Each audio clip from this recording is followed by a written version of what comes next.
This morning, I wanted to talk with you about really three topics. And I call this a primer because when you want to do work around influence and persuasion and negotiation, that requires practice.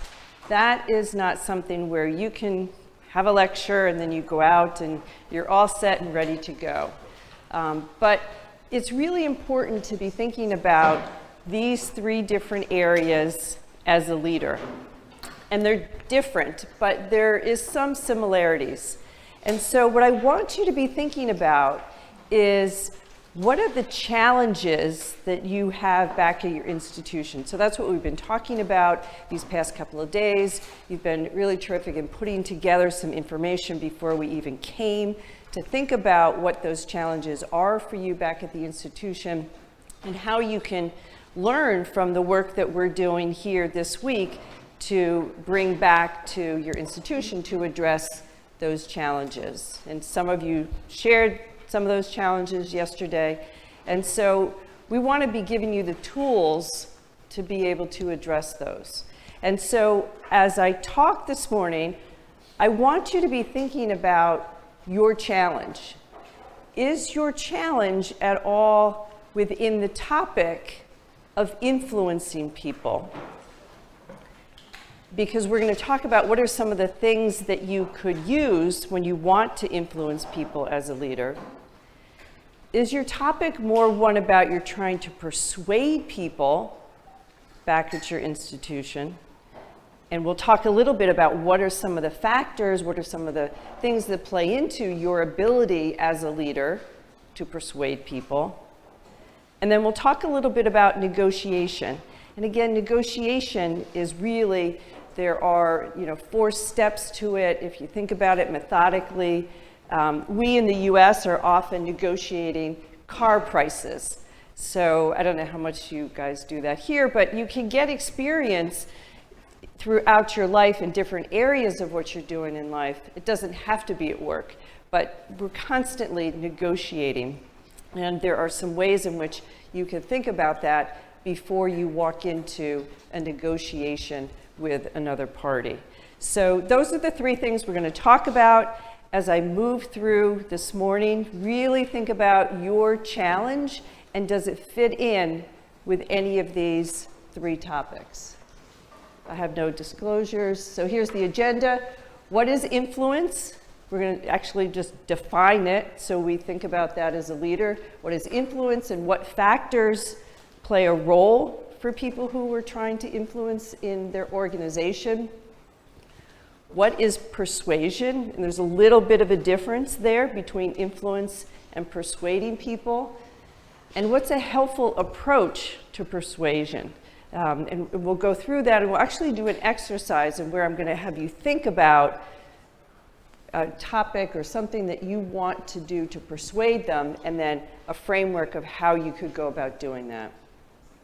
What's negotiation and how to think about the other party's interests. I think as we learn more and more about leadership, it's something that you use throughout your life. You can use it in your relationships at home. You can use it in relationships with your family and friends, and you can use it in relationships at work. And so it's a tool that I think is really quite valuable to not just think about doing those things at work. And that's a little bit about what I had mentioned yesterday, is that it's not like you get up in the morning, you have coffee, you have breakfast, you go to work, and you're a leader. You really want to be thinking, how am I a leader sort of throughout everything that I do? Leading self, leading others, leading the organization. Okay, so here are our definitions, and you'll see there's a little bit of a nuance here between influence and persuasion. So influence, you want to change how someone behaves or thinks. Persuasion is you're causing someone to do something through reasoning. Sometimes it's giving them data. Oftentimes it's thinking about DISC. How are you going to persuade one person who really wants to have data and details versus someone who perhaps you want to tell them a story to get them engaged in the idea of how you're trying to persuade them. So there is overlap there, and sometimes our challenges can be a little bit of both. So influence, you're changing how someone behaves or thinks. Persuasion, you're causing someone to do something through reasoning or argument. You're going to give them information of why you want to persuade them to do something. Negotiation, you never want to negotiate unless you have to, because you could lose resources if you enter into a negotiation if you don't need to. But if there are resources that are available, people are, know that perhaps there's some funding to move forward with a program. If you know there are resources, then you should be negotiating. But you don't want to negotiate away anything you currently have. Okay, so as I mentioned, I want you to be thinking about your own leadership challenge.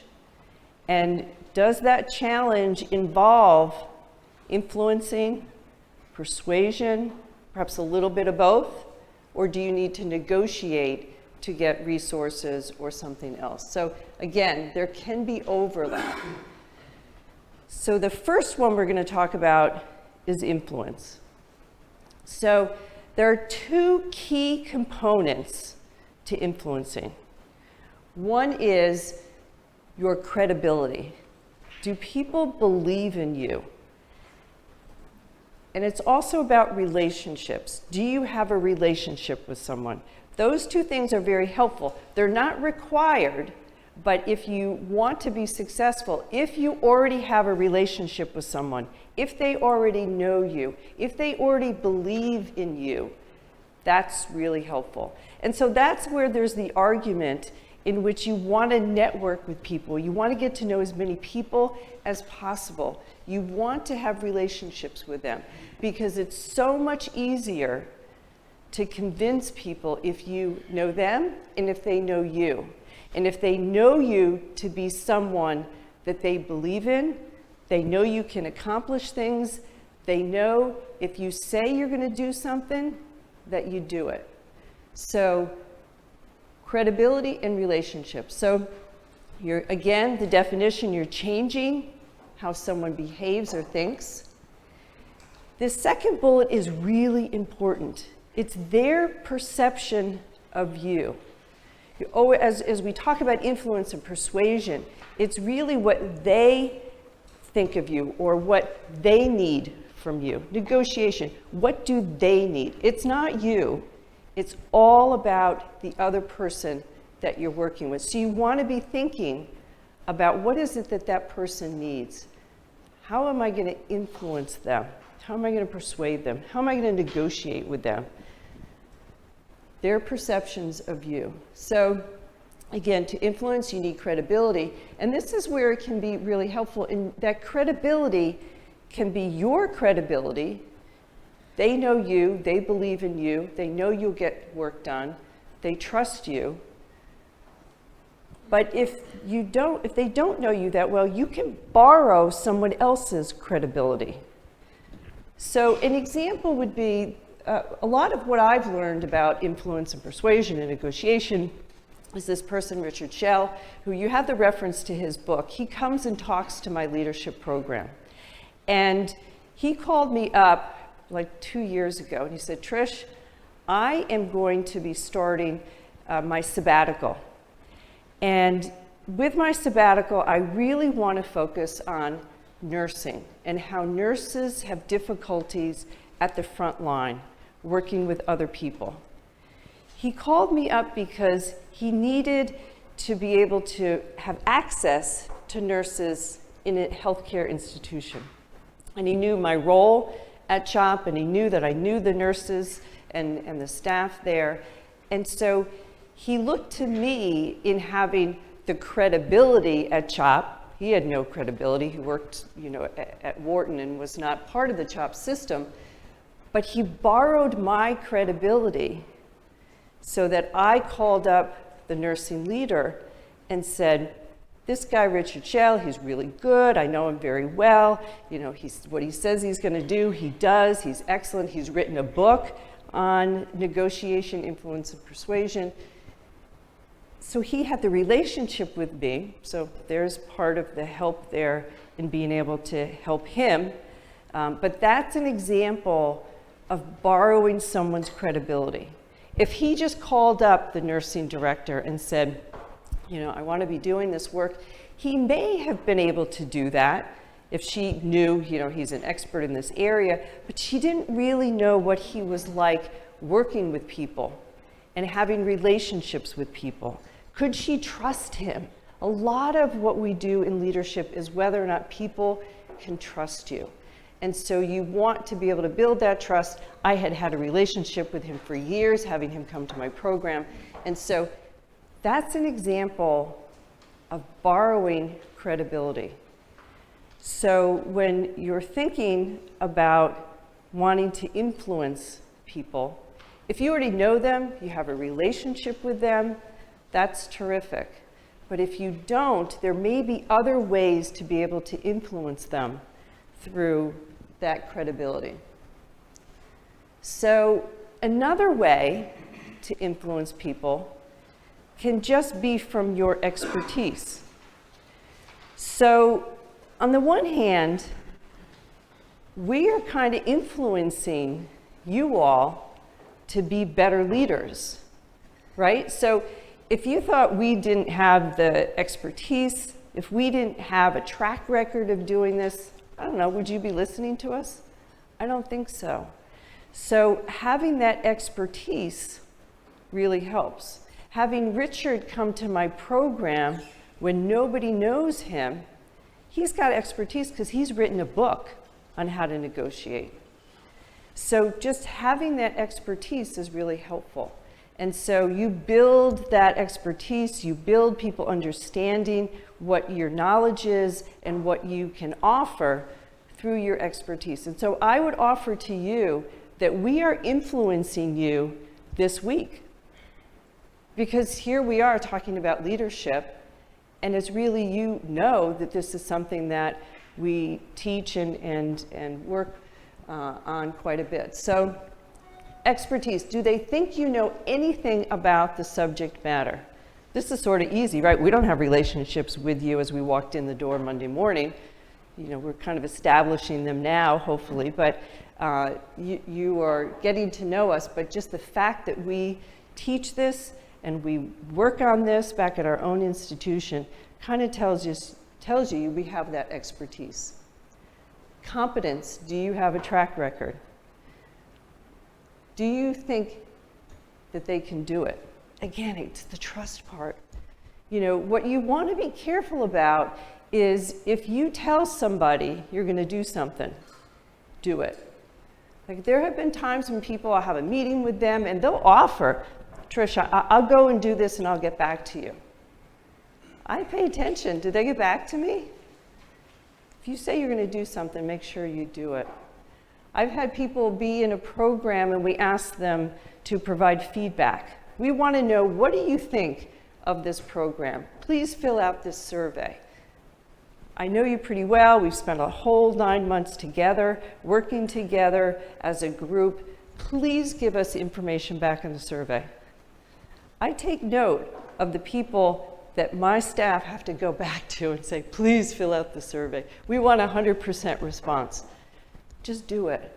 So that's part of you managing yourself and your time, because that makes a difference. And you can do that at this point. You don't have to be the most senior person in an institution to let people know that they can trust you and that you have this credibility.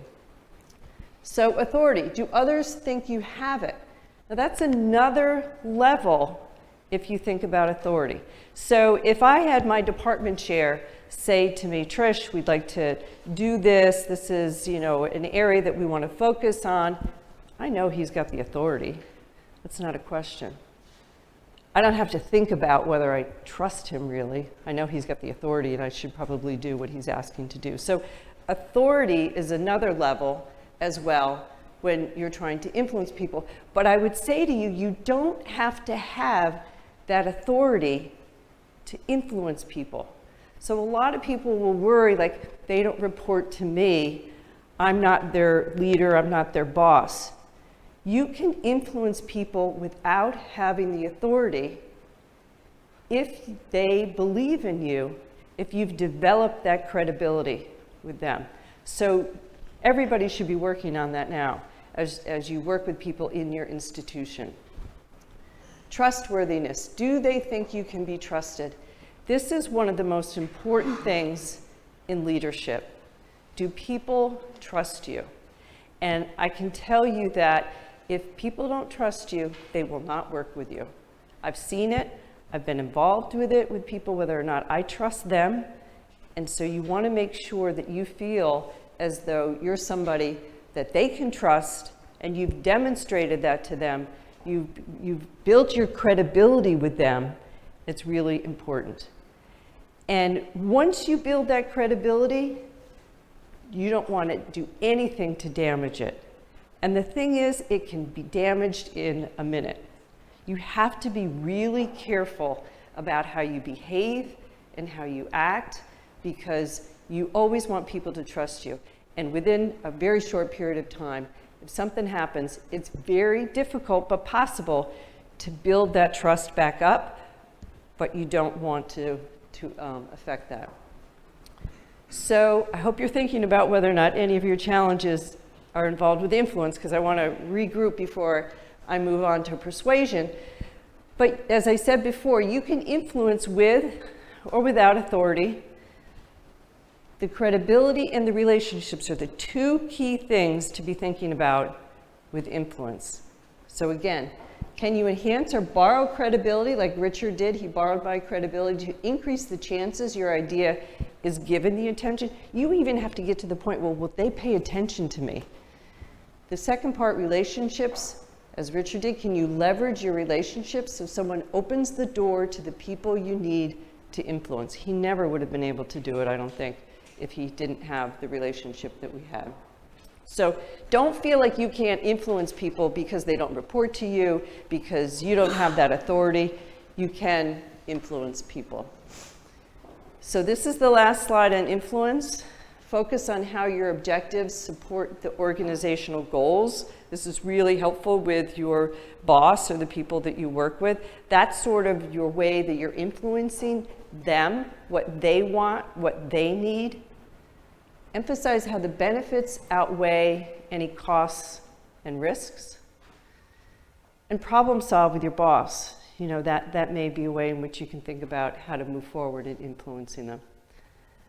Okay, so now I want to know, for your challenge, does anybody have a challenge in some ways in which you're trying to influence someone in the organization?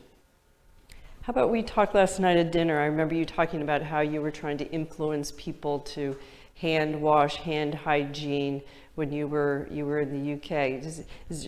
Can you share that with the others, how you influenced people when you went back to your institution in Poland to get them to take it on? It's a good story.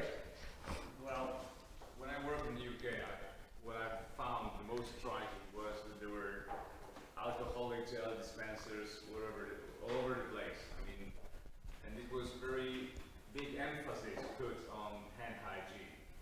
So the staff and the personnel, the visitors, everybody had to disinfect their hands on entering the patient's room and leaving it before touching any door handles. It was before COVID. It was 2010, I believe. So that was a long time ago from a perspective of a pandemic, which brought the change about to many places. But at that time, it wasn't like a routine in my institution, because we've had some alcoholic gel dispensers, but these were sparsely located around the ward, around the theater, and no one really had this, subconscious thinking about disinfecting their hands. So I brought it about to my department and influenced my head nurse in order to, install all these dispensers before every patient's room and before every key transit areas within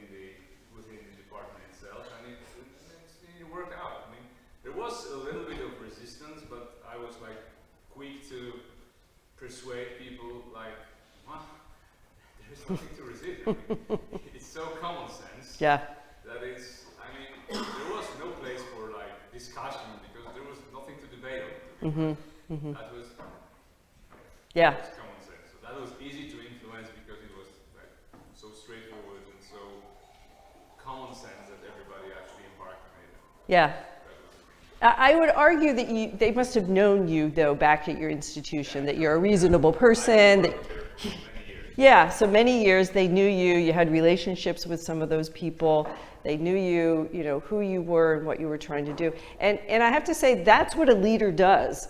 A leader identifies gaps. A leader identifies what's missing and then takes action to get people on board to change that, to do good.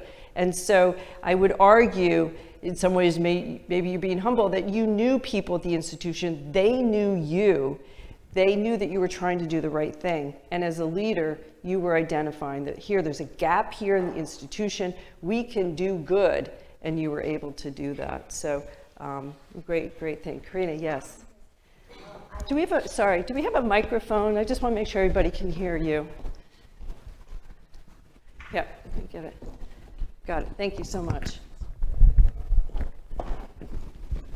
Thank you. It's not really related. It's not related to my challenge, but I think we're all here. At least I am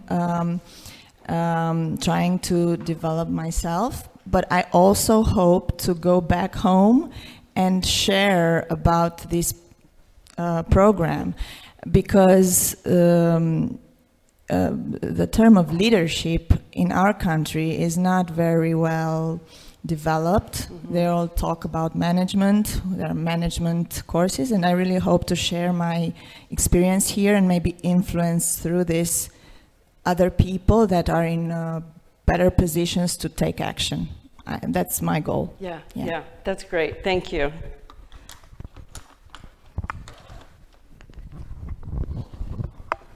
Okay, I just want to share my experience with my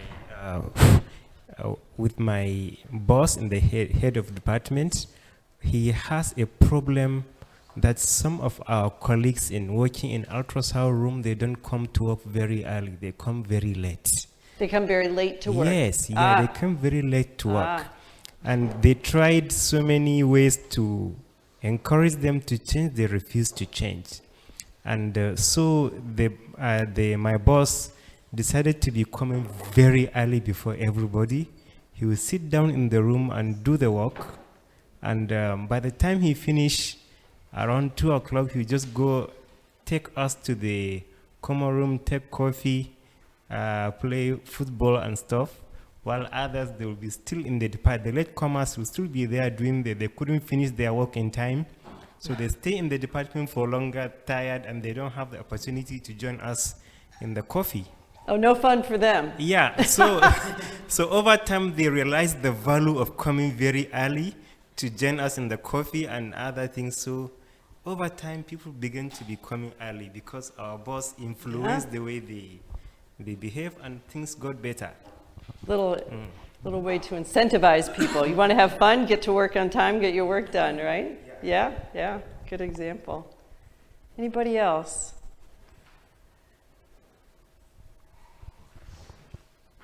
All right. Okay, so then let's move on to persuasion.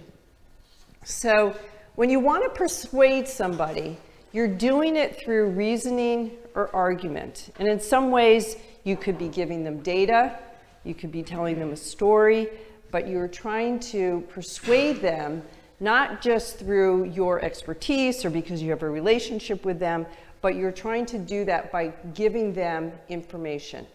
And I think this is key with each one of these, that, for example, persuasion, it's the reasons that appeal to them.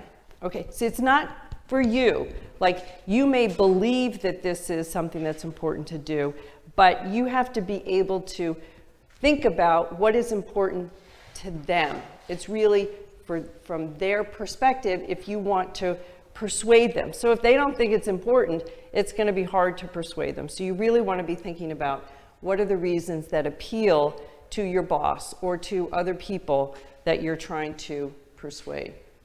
And so there's a framework for how to go about doing this, and it's very effective. And so you want to use this framework. It's called PCAN. P stands for problem.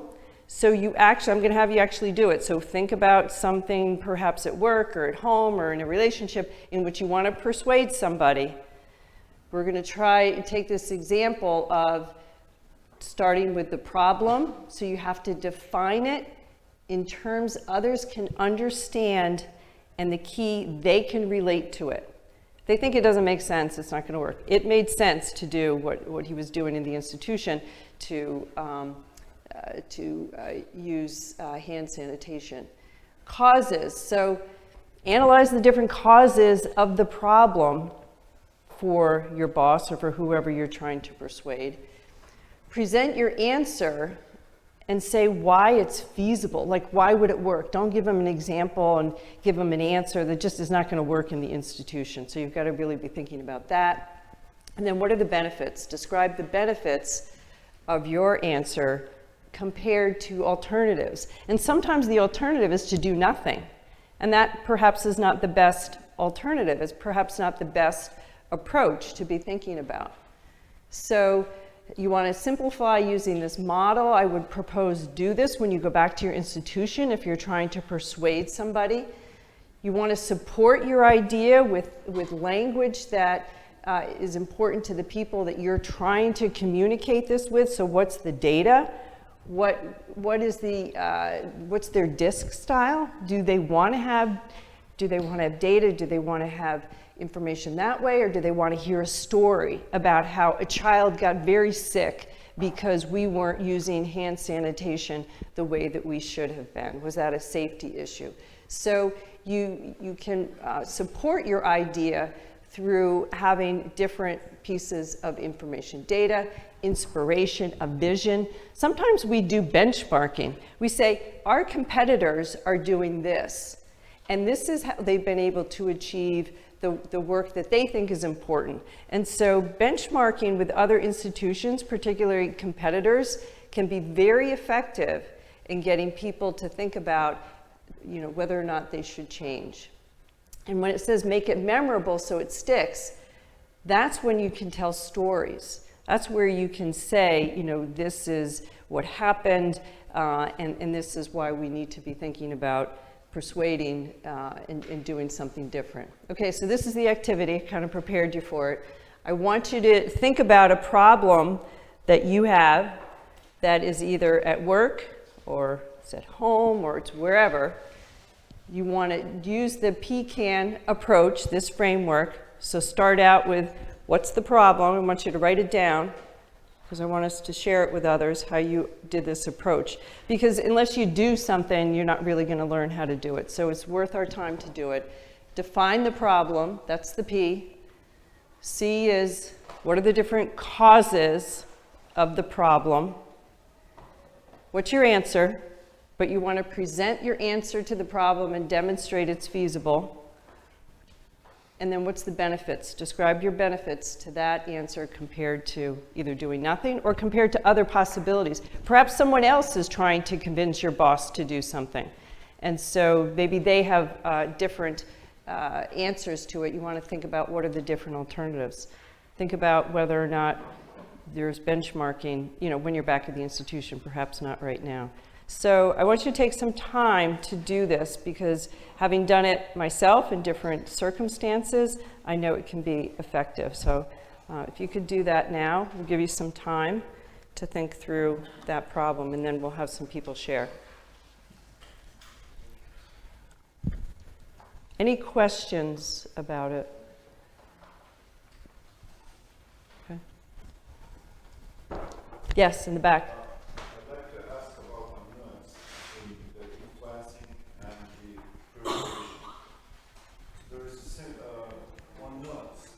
A nurse? Nuance between influencing and Oh, the nuance, influence and persuasion, yes. So you said that persuasion is applying, relating to a problem, it's a reason that appeals to them. Yes. So let's take the example of the hands hygiene. Or Yes. hands. If I say wash your hands, because you can get sick, it's a simple example, that's persuasion. I'm just Yeah. paraphrasing, so. Sure. But if I say, I've used this, like, look, it's something, it's the greatest discovery in medicine is the last 1,000 years to wash your hands. So I'm referring to something which is bigger than me, Yeah. and is it that I'm borrowing the credibility? Is it more Yeah. towards influencing? Because there was a nice list of the Life magazine, like the 1,000 years which are the greatest discoveries, and it was very popular during the COVID. Number 1 is the Gutenberg printing machine, and the top 10 for those 1,000 years, something that applies to health is the hand hygiene or the germ theory. So Yep. you are borrowing, Yes. influencing while using your credibility or something else. Not so persuasion is more like that applies to you, Yes. that relates to you. That's exactly right. Yes, you're doing that. And so that's where I was saying in the beginning, there can be overlap, right? There's overlap between influence and persuasion, and you're definitely borrowing someone else's credibility, especially if it's data that's been published or people are well aware of. You're borrowing their work, their credibility, and that can be very helpful. So that's where there's the overlap. Great example for overlap of influence and persuasion and how to use those. So presenting evidence is one of the ways to borrow credibility. Yes.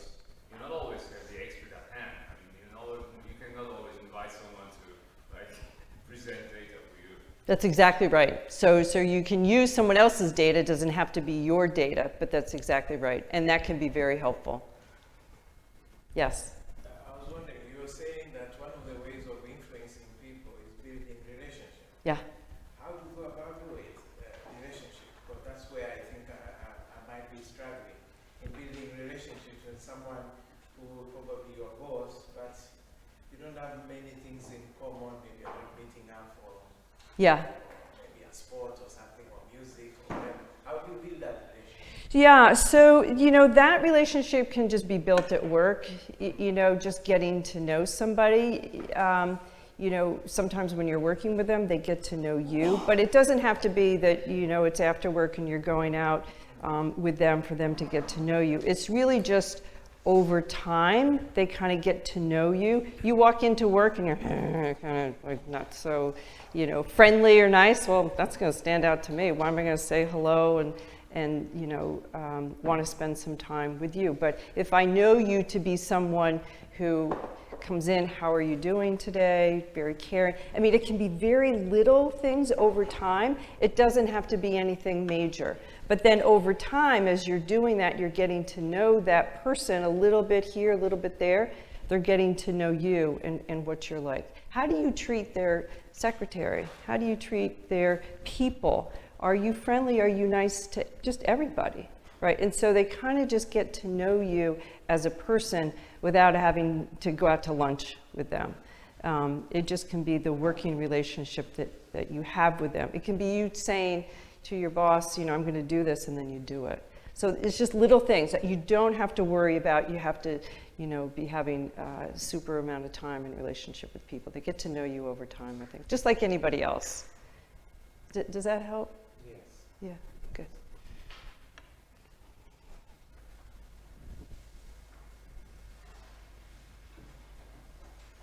Yes. My question is, I don't know whether we can also borrow relationship, Uh-huh. like the way we borrow credibility. So one example was the one with Richard Schell. He borrowed my credibility with people at the institution. If you want to persuade a group of people and that group of people admire, respect someone else in the institution that You could go to that person you know, say, listen, I really think this is an important thing to do. I really want to be able to advance this work. I know you know these people or you know this person. Can I use your name to say, you think this is a really good idea? So you're using them, getting their approval to do that, to say, Dr. So-and-so thinks this is a good idea. What do you guys think of this idea? So you're borrowing someone else's credibility. If they think it's a good idea, maybe you could listen to this a little bit more, because it's not only my idea, and you don't know me that well, but you know this other person, and they think it's a really good idea. What do you think? Does that help at all? Yeah?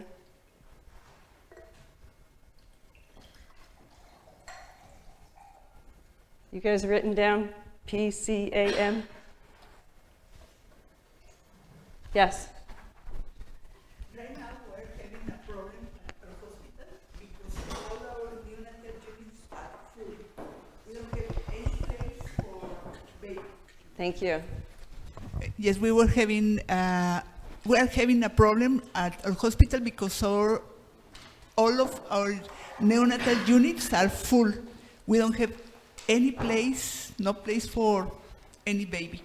And then we have to look in for referral babies with defects like gastroschisis or diaphragmatic hernia, etc., to other hospitals near to ours because we don't have place. You're seeing whether they could go to another hospital? Yes. Yes. We have to we are doing that because there are no room for the babies. Yeah. And the director of neonatology showed us that we were maybe doing something wrong because the numbers of babies that require some respiratory neonatal therapy are increasing.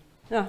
Okay, so she showed us that we were delivering babies, a lot of babies between 37 and 39 weeks without a reason that we only were scheduling C-sections, and we were delivering a lot of babies in that interval of weeks, and a lot of that babies were requiring more days at the hospital.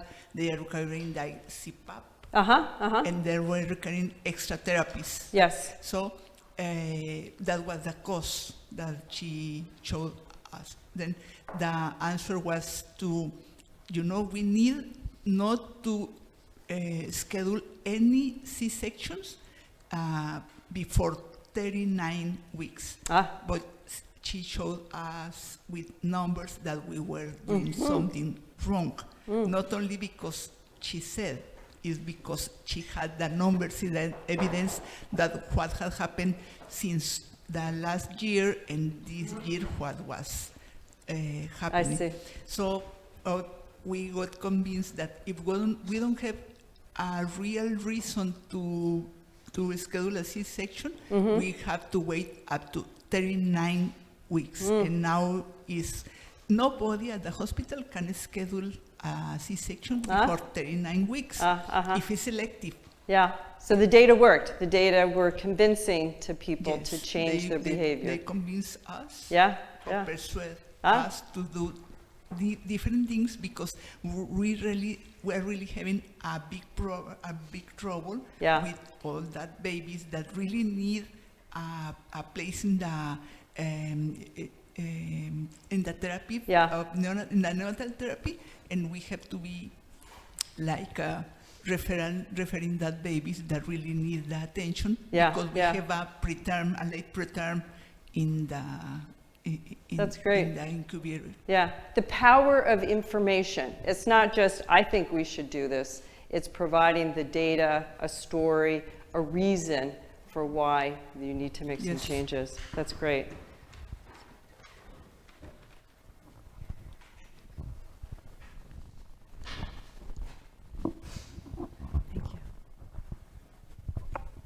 about other examples? Yes. Thank you. Hi, I would like to try with PCAN model. Yeah, great. Okay, so we are currently building a hospital. It's a new hospital. It's going to be a maternal and child hospital. It's been built over 3 decades, which means that we had 4 sets of management involved in the building of the hospital. Mm-hmm. So I'm a neonatologist, and at the point when I came into this thing, I noticed that the delivery ward and NICU are on the 5th floor, whereas maternity ward is on the 4th floor. Okay, so the healthy babies are rooming in with moms on the 4th floor, and there wasn't a resuscitator on the 4th floor at all whatsoever.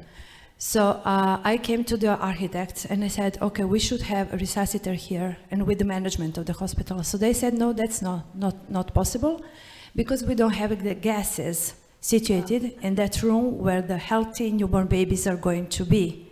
Because they, obviously they presume it's going to be healthy newborn babies. And I, being the only neonatologist and pediatricians in the room, it would be very hard for me to tell them that it's very necessary and that the healthy term newborn baby could need resuscitator and will need resuscitator at a certain point, and it's going to take a lot of time, valuable time for us to reach from the 4th to the 5th floor in order to assist the newborn baby.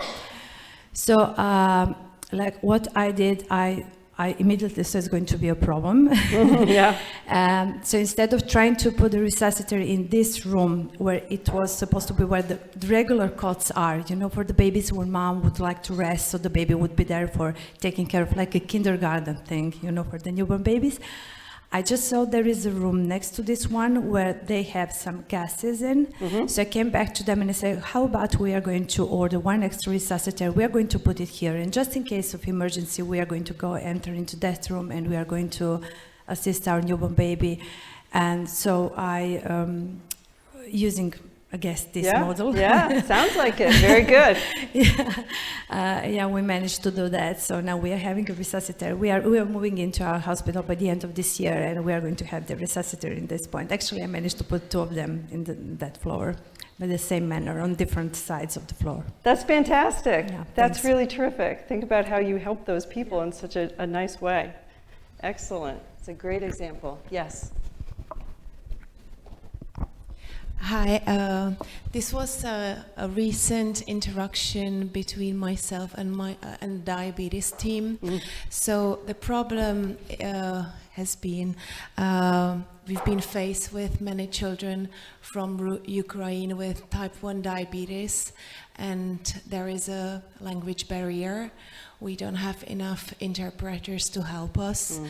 And of course, as type 1 diabetes requires a lot of education from a lot of perspective of medical doctors, nutritionists. So interpreting would sort of help, but it's a double timing. So the causes are lack of interpreters and also time. Mm-hmm. And so I've come up with an idea to prepare education materials in terms of some videos with Ukraine subtitles, and I found a person that was willing to do the subtitles, a native speaker.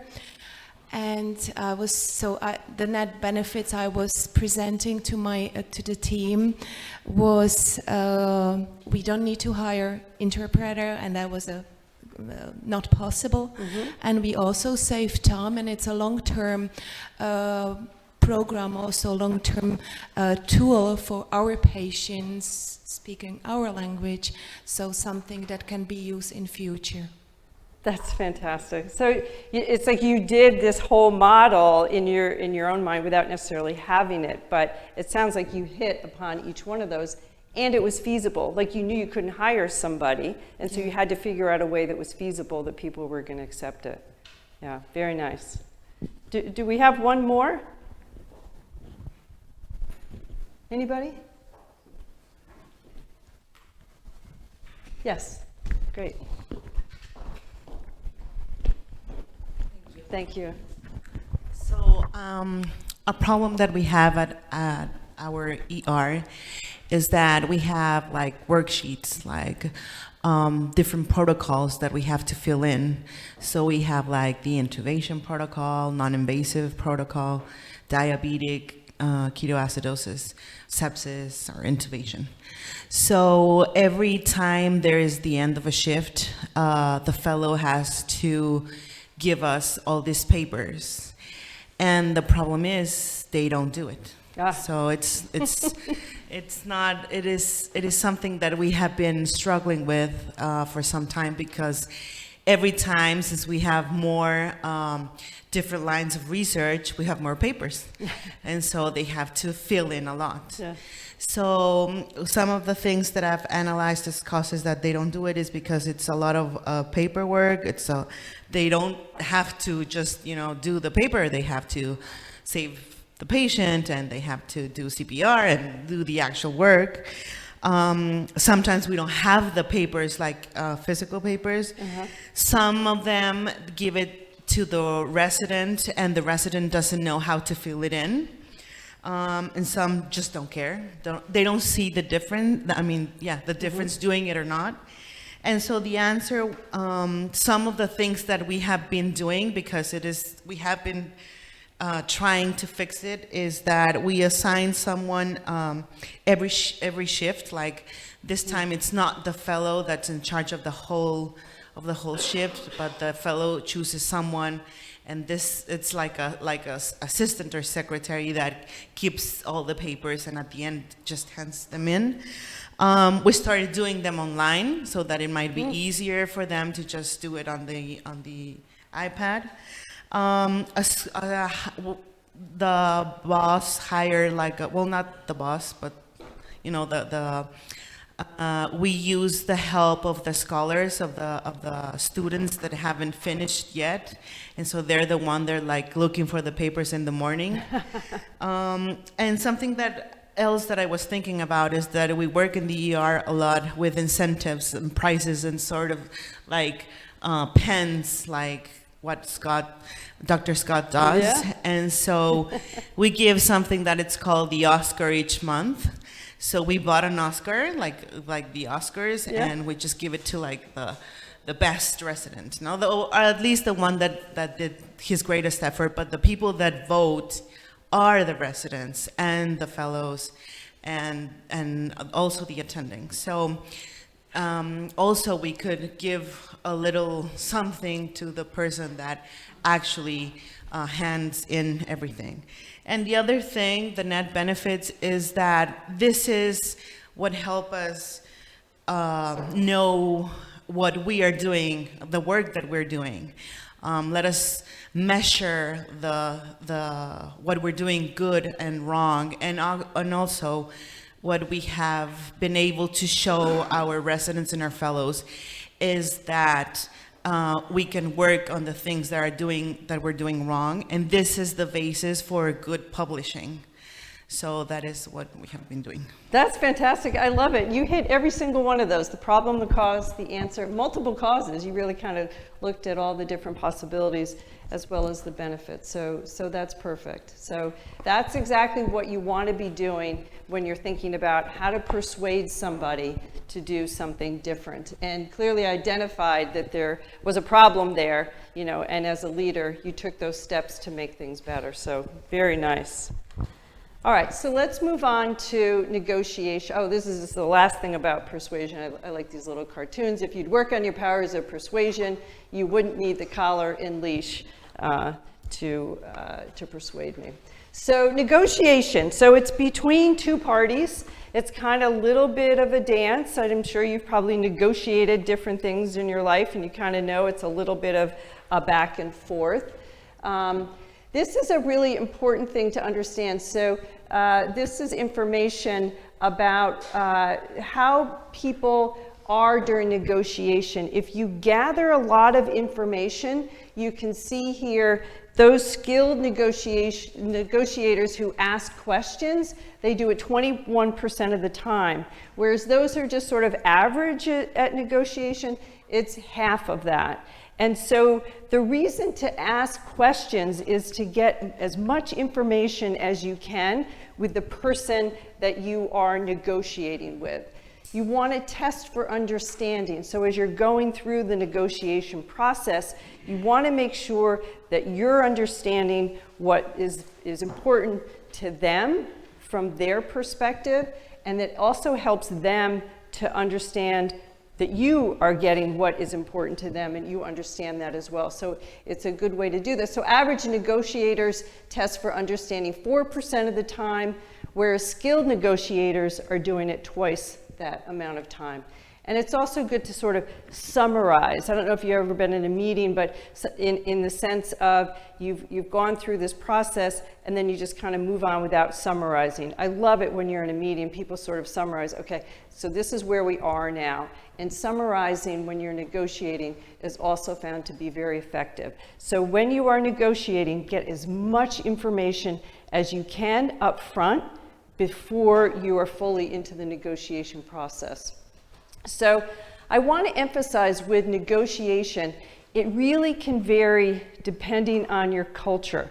So some cultures, it's very much a relational negotiating process, whereas other cultures, it's more of a transactional thing.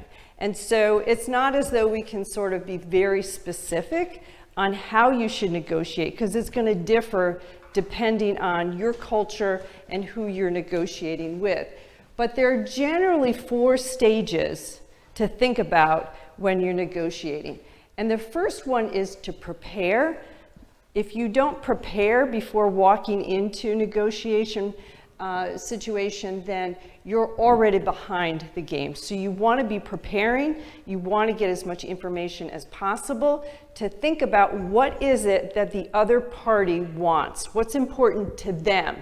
And so you want to be very much aware of that. The second stage is exchanging information. The third is the actual bargaining, going back and forth. And then the fourth is you want to close and you want to gain commitment. So just outlining the first stage, I love this on the bottom. Failing to prepare is preparing to fail. Don't walk into a negotiation blind without knowing what it is that they really want and what they need. So you want to assess the situation before you walk into it. You want to have in your mind a plan. What is it that you need so you walk out happy as well, as much as you can? We talk about that win-win. Both parties win here. But you also have to be very clear on what they want. So you're developing a plan. Examine from the other party's point of view as much as you can. So you're getting background information about what's important to the other person that you're negotiating with. The second stage is you're actually exchanging information. You're in front of the other person. You are developing a rapport. If they think that you're someone they don't really want to work with, you may have a little bit of hard time negotiating with them. But so you want to establish a rapport, you want to seem reasonable, you want to seem approachable, you want to obtain information on their interests. So you already have done the background information, you've already prepared, you think you have some information, but it's actually when you're in front of the other party that you're negotiating with that you're going to get more information and ask many questions. Just the fact that you're asking questions is showing the other person that you're very interested in understanding from their perspective what's important to them. So it's not like you're walking in, this is what I need, this is what I want, and you're not having that relationship. And then signaling regarding your leverage is sort of, it's like the person who has more leverage has a little bit more power. So if you, let's say you want to go in and negotiate with somebody a new car. If you know that you have a certain amount of money that you're going to spend and you're going to walk away if you don't get the negotiation that you want, you kind of have leverage there. So you need to understand, when are you willing to walk away? And if they think no matter what, you're going to buy this car, or you're going to, get whatever you're negotiating for because you really need it, you really want it, you've kind of lost a little bit of leverage. So if they think you're ready to walk, then you've got a little bit more power and they may work with you a little bit more. Third, opening and making concessions. You're assessing the situation, determining your leverage. Who has the most to lose if you don't negotiate, and there's a bit of a style on how you do the negotiation.